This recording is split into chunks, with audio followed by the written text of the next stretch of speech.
cuál es la enfermedad y cuál es el factor de exposición. Es decir, cuál es la enfermedad y cuál es el factor que puede llegar a predisponer a esta. Tanto sea empeorarla o simplemente no generar ningún efecto o que sea una mejora. Y en lo que es las filas va el factor de exposición, ¿sí? Una vez que reconocí esto, tanto el factor de exposición como la enfermedad, los ubico en el lugar correspondiente y ya estaría. ¿Cómo se calcula? Esta sería la fórmula de riesgo relativo, por ejemplo, donde aparece A, B, C y D, y que esos datos de A, B, C y D, obviamente los voy a sacar de la tabla. Este es A, este es B, este es C y este es D. O sea, siempre se ubican de esa misma manera. Ustedes, si quieren, al principio, tipo para hacerlo como práctica, pueden hacerse como una tabla modelo poniendo el factor de exposición, sí, no y total, y la enfermedad, sí, no y total. Y después borran enfermedad y ponen, por ejemplo, bronquitis. Y borran factor de exposición y ponen fumar.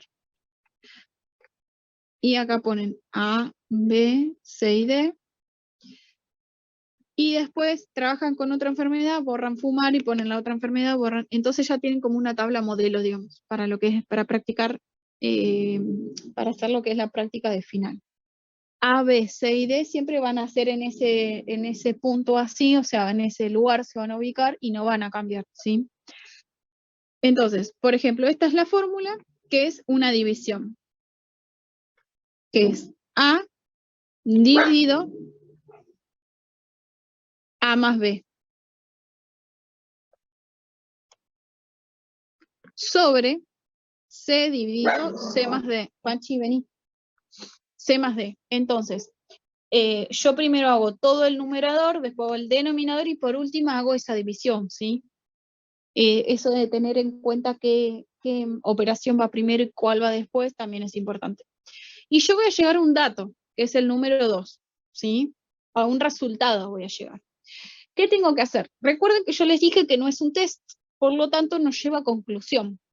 Pero sí, lo que va a llevar es una interpretación, donde yo tengo que interpretar ese dato de acuerdo a esta tabla.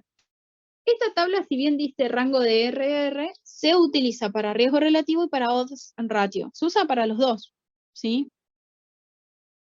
Entonces, yo lo que voy a generar es valor 2 y caigo acá, ¿no?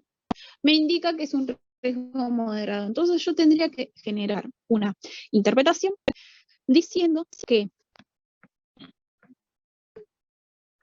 una dieta alta en grasas representa un riesgo moderado con respecto a padecer una enfermedad coronaria.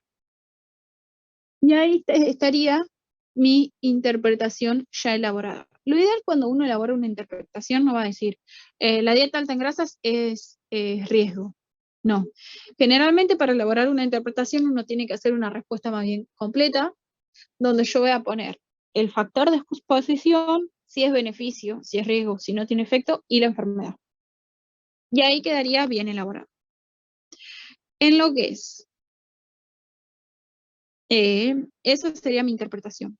Generalmente, después de llegar a esta interpretación, lo que la profesora sostiene es que nosotros deberíamos sacar el intervalo de confianza para ver si esa interpretación que dimos, o sea, si ese valor que me dio como resultado, es significativo o no significativo.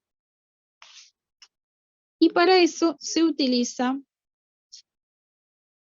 la siguiente fórmula, ¿sí? O sea que el intervalo de confianza, y lo ideal es sacarlo siempre, para ver si el dato que yo obtuve, o sea, si el valor de resultado es significativo o no. ¿Cómo sería? Yo tengo que aplicar la fórmula, que es el intervalo de confianza para el RR, que es igual a el ln del RR, que ahora les digo de dónde se obtiene. Se obtiene en la calculadora. Hay una tecla que está al lado de la derecha, casi en la parte superior, que hay una L y hay una N. Ahora les digo bien de dónde saca. Más menos Z por error estándar.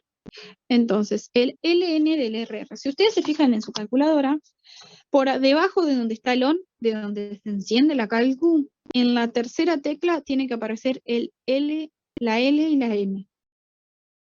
Cuando ustedes la apretan, la aparece así.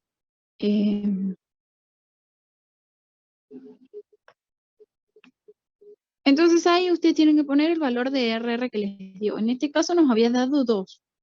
Entonces aprieto 2 y aprieto igual. Y ahí me da el resultado que es 0,69. Que de hecho está resuelto acá y aparece de esa manera. Perfecto. Entonces yo ya sé que el ln es 0,69. Entonces me queda 0,69 más menos el valor de z, que siempre ponemos 1,96 por una cuestión de que trabajamos con 95% de confianza, y el valor de error estándar. Que el error estándar lo saco de acá, que es la raíz de 1 sobre a, ahí les digo cuál es a, menos 1 sobre n, más 1 sobre c, o sea que ahí está a y c, y este sería n1 y n2, porque en realidad a los n se lo está llamando como el total de la fila.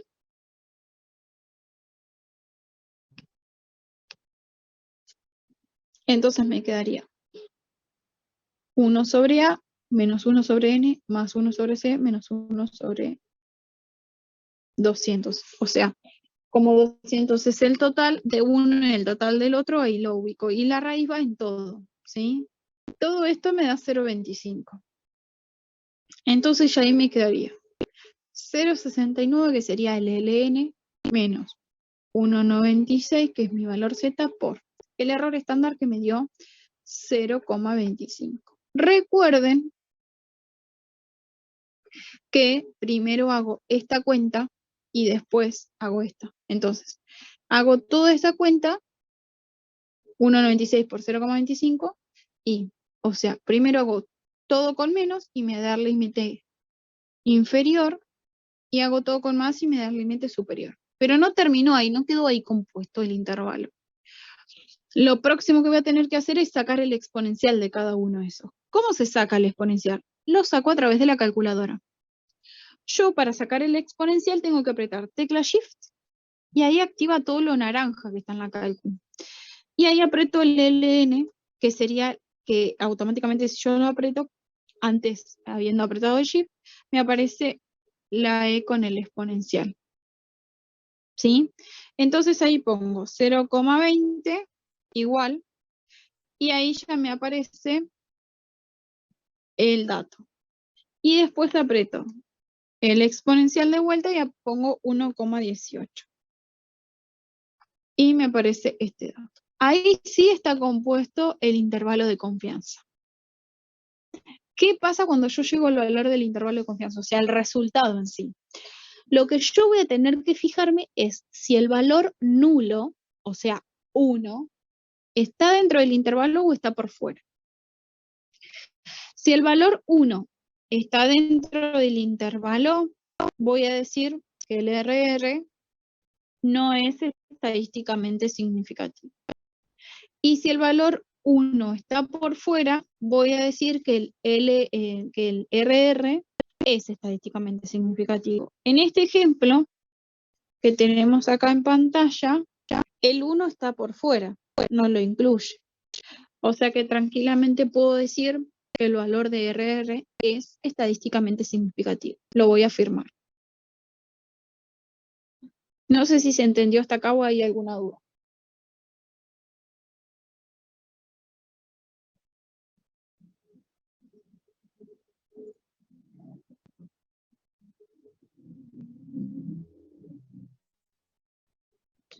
Del valor mayor.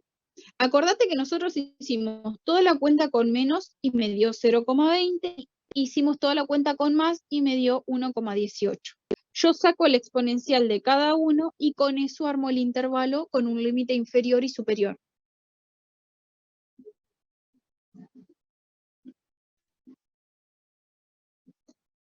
¿Qué pasa con el OR? Razón de chances, o también se llama odds ratio. ¿Sí? La fórmula es esta. También obviamente que se puede usar la de arriba, pero lo mejor es utilizar la que tengan con símbolos, y de esa manera lo podemos calcular más fácil.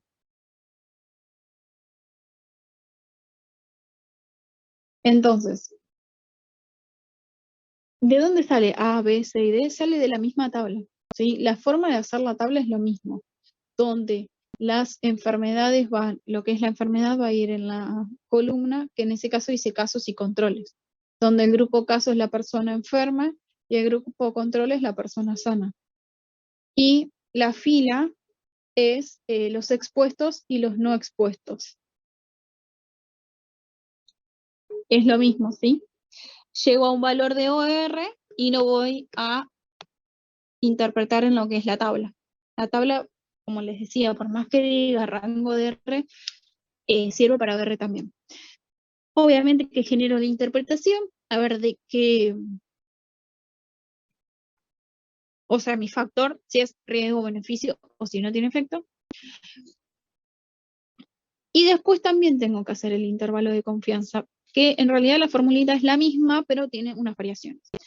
La fórmula es igual, o sea, el intervalo de confianza del OR va a ser igual al ln del OR, el otro era ln del RR, más menos z, esto es igual, por error estándar. ¿Sí? Eso es lo mismo. El tema es que el error estándar se saca distinto, porque el error estándar se saca como está acá. La raíz 1 sobre A más 1 sobre B más 1 sobre C más 1 sobre D. En cambio, el error estándar del RR, recuerden que se sacaba 1 sobre A, hasta ahí vamos bien, menos 1 sobre N, más 1 sobre C, menos 1 sobre N. ¿Sí? Se ponen los diferentes símbolos. Entonces acá como es 1 sobre A, o sea, 1 sobre 10, más 1 sobre 40, por ejemplo, más 1 sobre 15, más 1 sobre 135, o sea, todo. Y ahí recién sacó el error estándar. O sea que yo voy a sacar, por ejemplo, acá en este ejemplo el OR me dio 2,25, ¿sí? O sea, se hizo el OR y dio 2,25. Genial.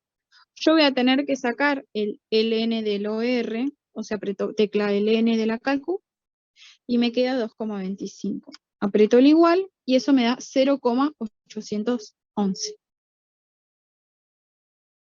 Más menos 1,96 porque estoy trabajando con Z por el error estándar. Ahí tengo los dos límites, pero recuerden que cuando ya me dan todos los dos límites, o sea, cuando hago toda la cuenta con menos, toda la cuenta con más, yo ahí tengo que sacarlos exponencial. O sea que voy a tener que sacar el exponencial de menos 0,063, que me da este dato, y saco el exponencial de 1,685, que me da este dato. Entonces, recuerden, hice toda la cuenta con menos y llegué a este valor, y toda la cuenta con más y llegué a este, pero recuerden que luego yo tengo que hacer los exponenciales de estos datos. Y ahí me da el resultado. Luego, en este resultado me fijo. Si se incluye el 1, es no significativo, y si está por fuera, es significativo. En este caso, el 1 está incluido en este intervalo. Por eso voy a decir que el OR no es estadísticamente significativo.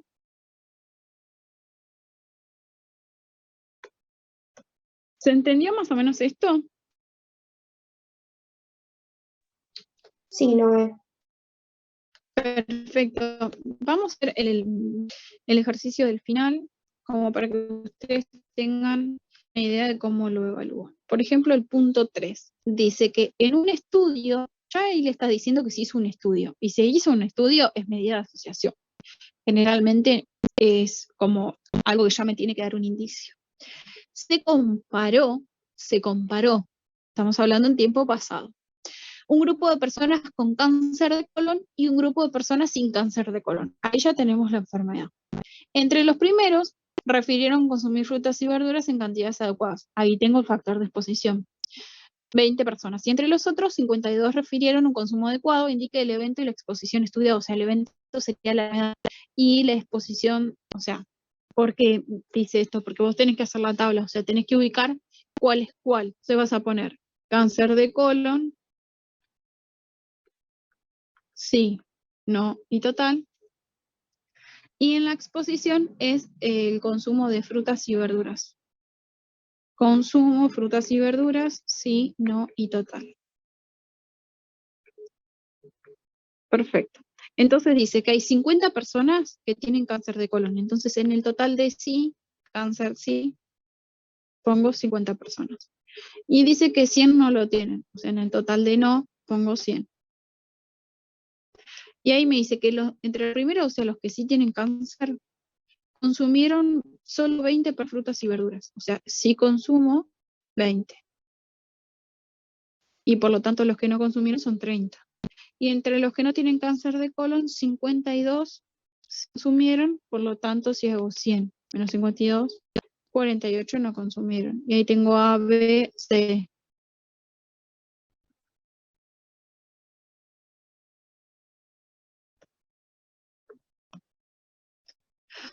Entonces ahí ya puedo aplicar la medida de asociación necesaria. Como dice, comparó, podría determinar que es un OR, porque está hablando del tiempo pasado, no es que dice se compara o se comparará, dice se comparó, como que ya pasó.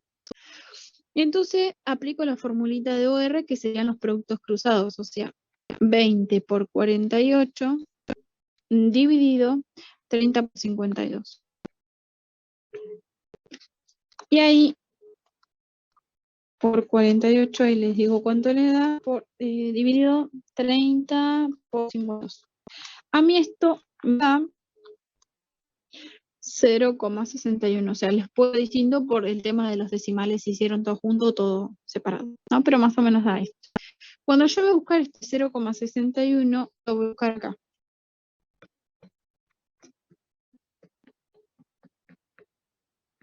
Y puedo establecer que el 0,61 dice que es un beneficio insignificante. Lo importante acá es que ustedes sepan que es un beneficio. Si es insignificante o qué, no es tan importante. Sí, lo importante es que ustedes sepan que es un beneficio. Pero recuerden que luego de esto yo lo que tengo que hacer es sacar el intervalo de confianza. ¿Dónde? Lo primero que hago es sacar, lo voy a poner en otro color para que no nos confundamos. Saco el intervalo de confianza y lo primero que saco es el ln del OR. O sea, aprieto la tecla ln de la calcu, 0.61 y esto me da 0.61, me da menos 0.49. Más menos 1,96, que sería el Z, por el error estándar. Que recuerden que el error estándar es la raíz de... Vamos a volver a la fórmula.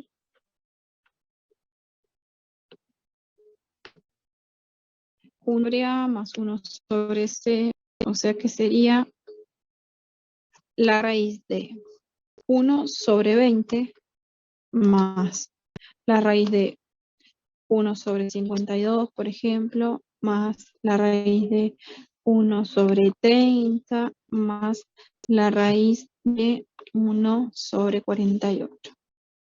Y todo esto a mí me dio 0,35. Después le puede dar diferente por algún decimal, ¿sí? 1, 0,351. Y lo ideal es hacer toda la cuenta con menos y toda la cuenta con más para que me den los límites inferior y superior. Saco el exponencial y ahí tengo lo que sería el dato. Y lo que me fijaría, recuerden, es si incluye el 1 o no. Acá me dio, haciendo toda la cuenta con menos, lo voy a poner por acá porque no me alcanza, ¿sí? Me dio menos 1,17, haciendo toda la cuenta de lo que sería con menos. Y haciendo toda la cuenta con más, me da 0,19. Recuerden que yo de esto tengo que sacar el exponencial. De menos 1,17, el exponencial me va a dar, o sea que nos quedaría armado el intervalo de confianza, 0,31, punto y coma. Y ahora tendría que sacar el exponencial del 0,19, que me da 1,20. Perfecto. Acá adentro está el 1 incluido. Entonces, si está el 1, hoy, o sea, lo ideal es hacer la tabla, escribir la interpretación del OR 061. El consumo de frutas y verduras representa un beneficio insignificante para el cáncer de colon. Perfecto. Hago el intervalo de confianza y abajo pongo. En este caso podría poner el OR resultó, o puedo poner, el OR no resulta estadísticamente significativo. ¿Sí? Entonces ahí estaría de manera completa el ejercicio. Lo ideal siempre es que, y más si les dan tiempo así como para desarrollar, que lo hagan de una manera completa en lo que es las palabras, ¿sí? Y es preferible que de última pongan toda la resolución del intervalo de confianza y la parte de la tabla, cada uno con su interpretación, entonces de esta manera se encuentra completo y no falta ningún dato, ¿sí? De última, traten de practicarlo cuando lo ejerciten de esta manera. No sé si les quedó alguna duda de esto que vimos, de este ejemplo. Generalmente el mismo enunciado es el que a ustedes les va a dar una indicación, ¿sí? De lo que sería, si es un OR, si es un RR. En este final apareció esto, ahora les muestro otro modelo para que vean cómo va apareciendo. Medidas de asociación es un tema que está bueno que ustedes lo sepan, porque siempre lo toman. O sea, en todos los modelos de final, siempre toman medidas de asociación. No hay chances de que no les tomen medidas de asociación. A ver, acá, por ejemplo, en otra fecha, fíjense cómo le aclara, dice, se lleva adelante. Ya cuando les dice se lleva adelante un estudio, ya eso es prospectivo. Pero acá fíjense que les subraya el seguimiento. O sea, ya ahí saben que es riesgo relativo. Generalmente esto se ve mucho en lo que es los finales, aparece como claro, o sea, a ustedes le dan la indicación.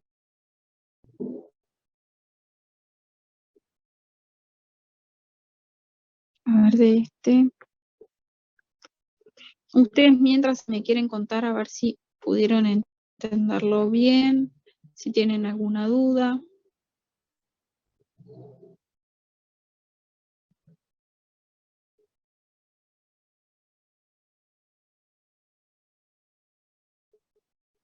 Sí.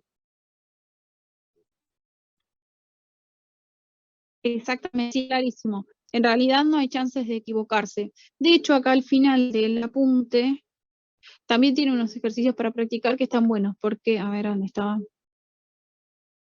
Acá.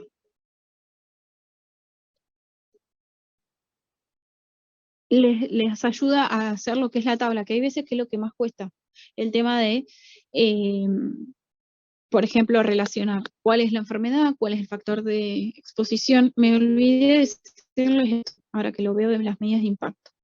Dentro de este tema que se llama medidas de asociación, también se encuentran las medidas de impacto.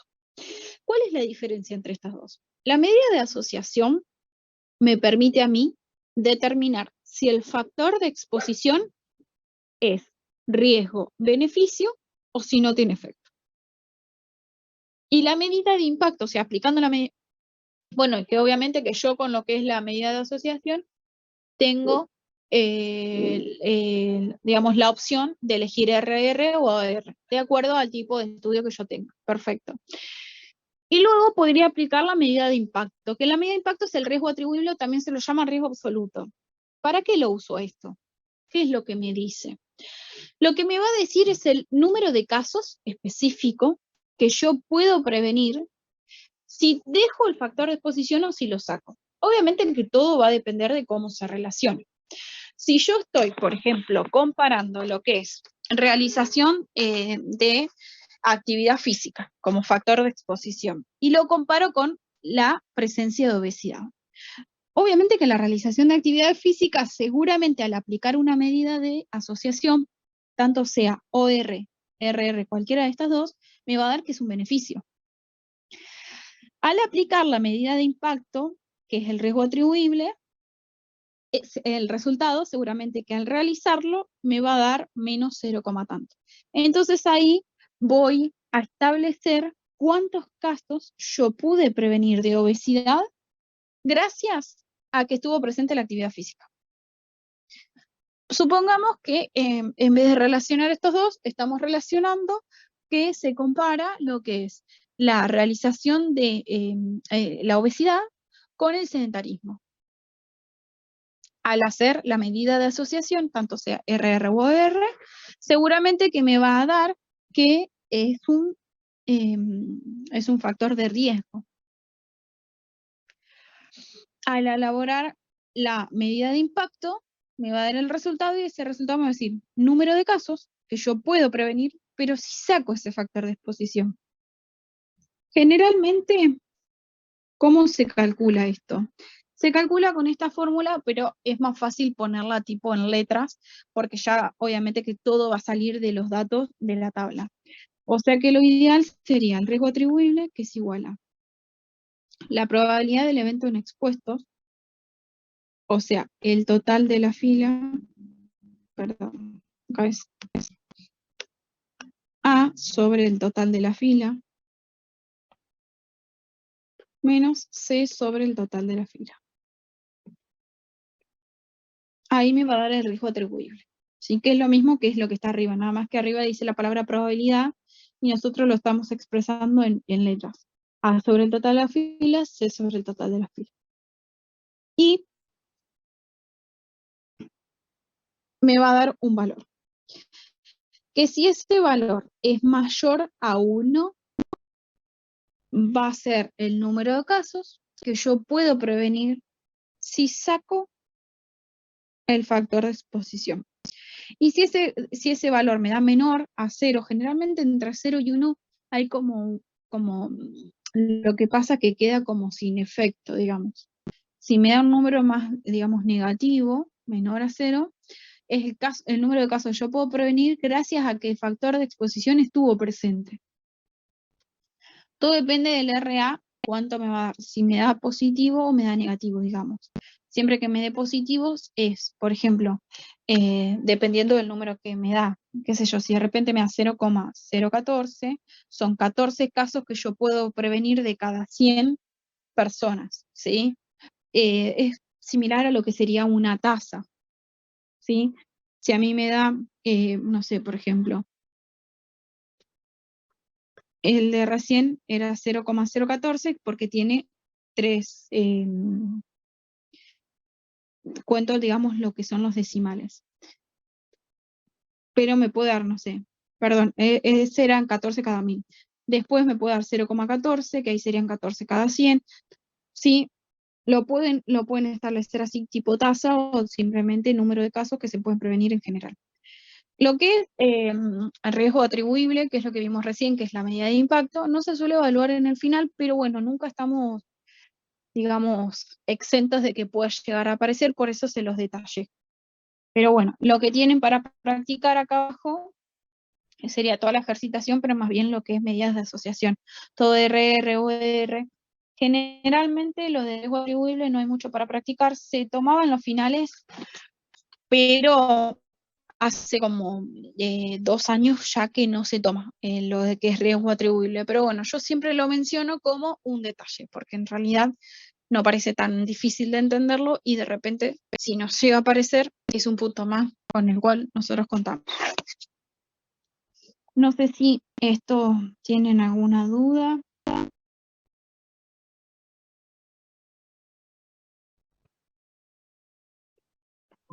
No, no, tal cual, Claro, no hay nada. sí. No, claro, sí, ni aparece, pero bueno, como está en el apunte, nada, está bueno tenerlo en cuenta. De última, a ver, un conocimiento más que tengan, no viene nada mal y siempre queda como por las dudas. Pero yo más que nada, porque si lo leían en el apunte, después iban a pensar esto que faltaba, y por ahí en el apunte no está bien explicado, entonces no se entiende bien a qué apunta. Por eso se los quería mencionar. Este tema no es para nada complejo y es un tema que lo evalúan mucho en lo que son los finales. Yo lo que les recomendaría es que se metan a realizar todos los modelos de finales que tengan, porque en el modelo de final directamente ahí es donde surge. En este modelo, por ejemplo,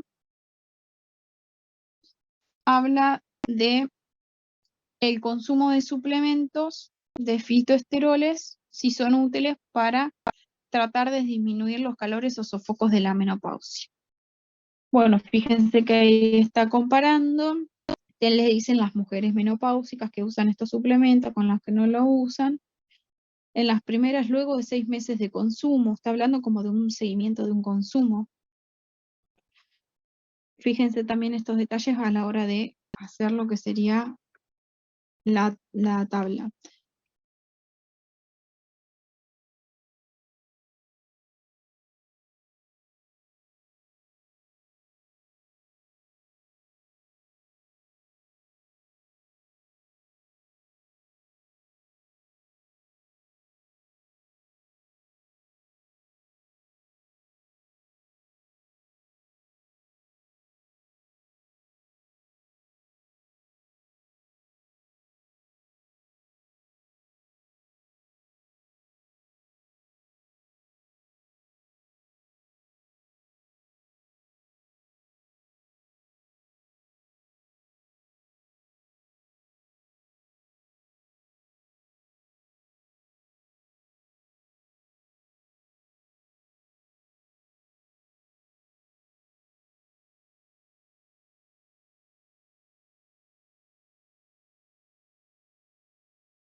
¿Ahí me escuchan?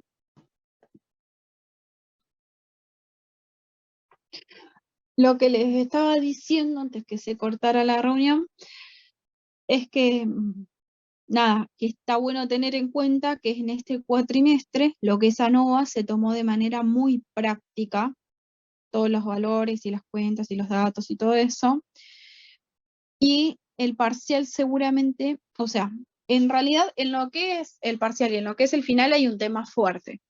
En lo que es el parcial, por ahí el tema fuerte, que es el que indican que se toma de manera más práctica o no, es ANOVA, y en el final es regresión y correlación. Los otros se toman modelo a modelo más o menos iguales. Yo creo que ahora en julio es cuando va a cambiar el modelo de final y van a implementar esto de que si, como venían tomando anteriormente, lo que es regresión y correlación de manera más interpretativa, ahora lo van a tomar por ahí más práctica. Entonces, practiquen muy bien, o sea, aprovechen cuando hagan los modelos de finales a practicar lo que es el cálculo de R, ¿sí? De manera más práctica, porque eso quiera que no todo el tiempo que ustedes implementen en este momento, que digamos pierdan entre comillas, haciendo todas las cuentas, le va a generar una ventaja el día del final si es que lo tienen que calcular. Si es que solo lo tienen que interpretar, nada, es ver el gráfico que le dan, generan la interpretación y ya está. Pero generalmente como están tomando hace unas fechas ya lo que es de manera más interpretativa, lo que es el coeficiente de regresión y correlación, yo calculo que ahora, como en junio o julio suelen cambiar los modelos de finales, lo van a cambiar a de manera más práctica, digamos. Así que por las dudas tienen que practicar, o sea, bien en cálculos eso, y estar ágiles. Estar ágiles con las calculadoras los va a salvar, porque les va a quedar el tiempo necesario para que ustedes puedan hacer los cálculos y les va a sobrar tiempo para aquellos ejercicios que les cuesten un poco más. El tema de la calculadora, recuerden eso para el final. Ahora que están en práctica todavía, aprovechen a detenerse en los cálculos ustedes con la calculadora, ¿sí? Por más que sepan el resultado o lo que sea, porque eso les dan agilidad a la hora de resolver. Y recuerden que todo el tiempo que ustedes ganen, se quedan más tranquilos, pero que no se equivocaron en las cuentas. Porque lo que tiene el final, al igual que el parcial, que les dan un enunciado y de ese por A a B, y de repente arrastran un error, y después, pues, nada, les complica lo siguiente. Y traten de, primero, bueno, obviamente le da agilidad a la hora de resolver y también les da seguridad a la hora de obtener un resultado, ¿sí? Así que nada, les quería detallar esto porque es muy importante que ahora que están en la práctica lo puedan dedicarle tiempo a eso, que también es importante, al tema de lo que son los cálculos, para que ustedes cuando llegue el final estén más seguros de que el valor que ponen no se equivocaron, ni se perdieron, ni nada. Y más si les llegan a tomar un ejercicio de regresión y correlación de manera práctica, que ustedes saben que lleva mucho más tiempo lo que es la resolución. Así que bueno, no sé si me querían preguntar alguna otra cosa, alguna duda. Yo estoy tratando de acordarme a ver qué otra recomendación.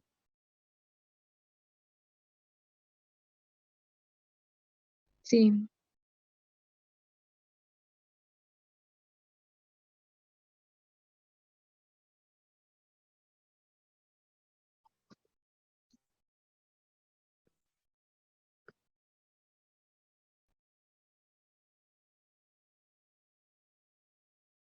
Ahí voy a buscar si querés para verlo sobre el modo.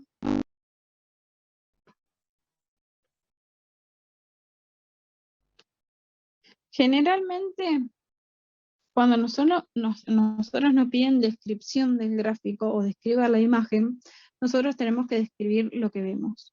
Con los puntos, o sea, analizando un gráfico, es mucho más complejo decidir qué tipo de correlación tienen las variables, porque no tenemos la manera de generar como el valor. Cuando nosotros tenemos el valor, sabemos que lo ubicamos en lo que es la regla de R, tal a tal cae en tanto, tal a tal cae en otro, y ya está. El tema del gráfico, si bien es verdad, no está bien definido, lo que nosotros podemos decir, por ahí si no estamos muy seguros de lo que vamos a decir, es decir, estimo que puede llegar a darse una correlación con una intensidad más baja, más alta, o también puedo utilizar otras palabras, como es una correlación más cercana al 1 o más cercana al 0, también. Más que nada porque una correlación más cercana al 0 sería que hay varios puntos alejados de la línea recta, y una correlación más cercana al 1 sería que la mayoría de los puntos están sobre la línea. No hay por ahí una regla en la cual me indique qué tipo de correlación tengo analizando el gráfico, porque en realidad, o sea, ni contando los puntos lo podría hacer.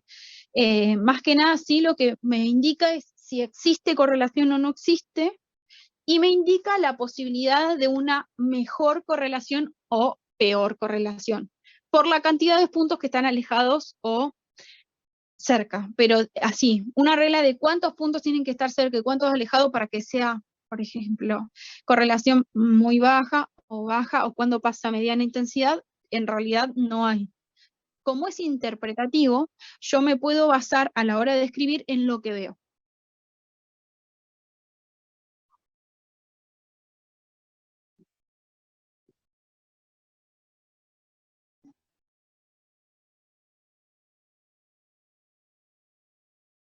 Claro, sí, sí, entiendo. Igual generalmente si te dan un ejercicio tipo interpretativo, va a ser como los extremos por ahí más marcados, Por esto que te digo, porque en realidad no existe una manera específica de que uno mirando un gráfico sepa si exactamente cae en mediana intensidad o en alta, por ejemplo. Pero bueno, utilizando las palabras estimo tal cosa, puedo observar tal otra, debido a tal, estimo esto, ¿sí? Entonces, son palabras que uno no está llegando a una conclusión certera, porque vos no estás diciendo, acá hay una muy baja intensidad, o sea, lo que yo no tengo muy en claro es si la profesora en esta resolución tiene en cuenta que vos mires el valor R o no. Para mí, como dice la imagen, para mí ella se basa en la interpretación de lo que vos ves del gráfico. Y estos datos lo ponen porque viste que después dice si es significativa la relación entre variables y las demás preguntas. Porque si no, nosotros miramos el R, lo buscamos en la interpretación y ya está. O sea, no tendría sentido describir la imagen. Por eso yo creo que en estos puntos así, la profesora quiere que miren la imagen y que traten de analizar lo que ven, más allá que acá tengan el R, obviamente. Yo creo que si vos se lo fundamentás bien, poniendo que hay mayor cantidad de puntos cercanos a la línea o más alejados, o utilizando esto del 0 y el 1, te lo va a considerar bien.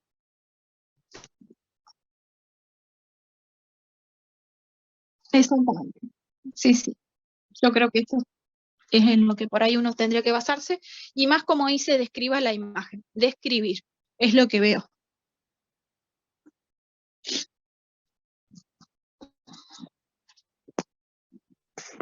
No sé si tienen alguna otra duda de algo que les haya quedado medio ahí, que no lo tengan muy claro. Noé, había un ejercicio en la guía de Chi, el último, que tiene 2 tablitas, que no sé cómo se puede resolver. Sí, ese ejercicio generó muchas dudas, más que nada porque nosotros lo vemos y decimos, bueno, de esta tabla, ¿qué hacemos? Ahí lo busco para verlo específicamente sobre el apunte. Igual no van a tomar algo así, o sea, te van a tomar como lo que No, practicamos. generalmente no, ¿sabes por qué? Porque chi cuadrado no es el fuerte del final. Pero bueno, no está de más verlo. ¿Qué pasa en este caso? Fíjense que ustedes les dan 2 tablas y que son bastante grandes. En este caso está a propósito hecha estas tablas porque lo que pretende es que ustedes puedan interpretar qué es lo que le están preguntando y sacar datos. O sea, ¿qué es lo que tendrían que hacer? Es hacer otra tabla, ¿sí? Por ejemplo, en el hábito tabáquico con el sexo. Entonces, bueno, ese lo tengo ahí arriba. Pero lo que es la actividad física, en este caso, si yo relaciono, por ejemplo, que me diga la actividad física, que me diga los que son activos e inactivos. Yo puedo hacer otra tablita solamente teniendo en cuenta estos 4 valores y en la tabla del medio no. Calculo los nuevos totales y ya está. En este caso, lo que le está pidiendo, bueno, son 2 chi cuadrados, un chi cuadrado para este y un chi cuadrado para este. No es que necesariamente ustedes siempre tienen una tabla de 2 por 2. 2 por 2 me refiero a 2 por 2, o sea, 2 entradas de cada lado. Pueden que tengan 2 entradas y 3, ¿sí? Eso sépanlo, que puede ser que la tabla sea más grande como esta. Pero ¿qué hubiera pasado si a mí me hubiera dicho ahí que quería comparar los que no hacen actividad con los que hacen actividad todos los días? O sea que los del medio quedarían anulados. Yo hago una nueva tabla teniendo en cuenta esos valores con los nuevos totales y resuelvo el chi cuadrado de la misma manera, ¿sí? Ok, buenísimo. Sí, Así porque que no me había sepan quedado esto. claro. En chi cuadrado, y esta de hecho es una diferencia con medidas de asociación, que uno a veces por ahí no los logra diferenciar. Chi cuadrado tiene la característica que la tabla puede ser de 2 por 2 como es en este caso o de 2 por 3 como es en este caso. Medidas de asociación tiene la característica de que sí o sí todas las tablas son 2 por 2, sí o sí. Nunca podríamos hacer una medida de asociación en una tabla que sea 2 por 3 o 2 por 4 o por lo que sea, ¿sí? En cambio, en chi cuadrado, sí, no hay un límite de qué entradas tenga. Puede ser tranquilamente 2 por 3, 2 por 4, sí. lo que genera eso es que el chi cuadrado sea un poco más largo, obviamente. ¿Se entendió esto? Sí, sí, sí. Y como les digo, una diferencia muy específica con medidas de asociación. ¿Por qué les menciono esto? Porque medidas de asociación a veces también usa la palabra de qué asociación tal cosa, y uno por ahí puede llegar a confundirse. Pero una diferencia principal es la tabla. Chi cuadrado puede tener tabla 2×2, 2×3 o por lo que sea. Medidas de asociación, solo tabla 2×2. Chi cuadrado puede estar relacionando cualquier cosa. Medidas de asociación generalmente relaciona una enfermedad con un factor de exposición. Son como datos que me ayudan por ahí también a diferenciar de un test del otro, tipo como pasa con T y Z, que uno a veces tiene una diferencia ahí medio que puede confundirse. Más que nada que en un final no es que te dan el ejercicio y te dice, aplique chi cuadrado. No, uno se tiene que dar cuenta. Pero bueno, chi cuadrado generalmente no lo están tomando en los finales, pero bueno, está bueno que ustedes sepan cuál es la diferencia con medida de asociación por si se les llegase a ocurrir una confusión entre los dos. Buenísimo, gracias, Noé. Buenísimo, chicos. No sé qué otra duda tienen para decirme.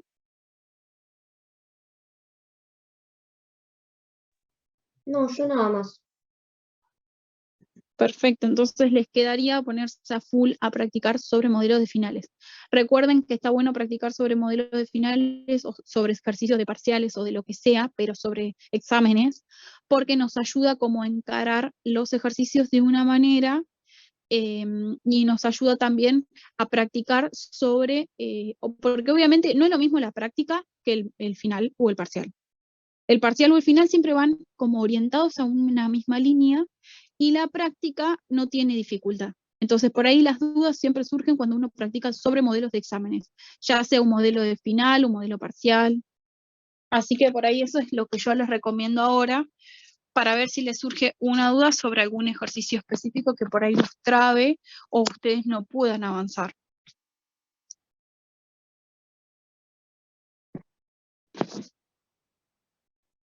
Gracias, Bueno, entonces Noé. cualquier cosa nos estamos hablando. Sí. Bueno, chau, chau. Chao.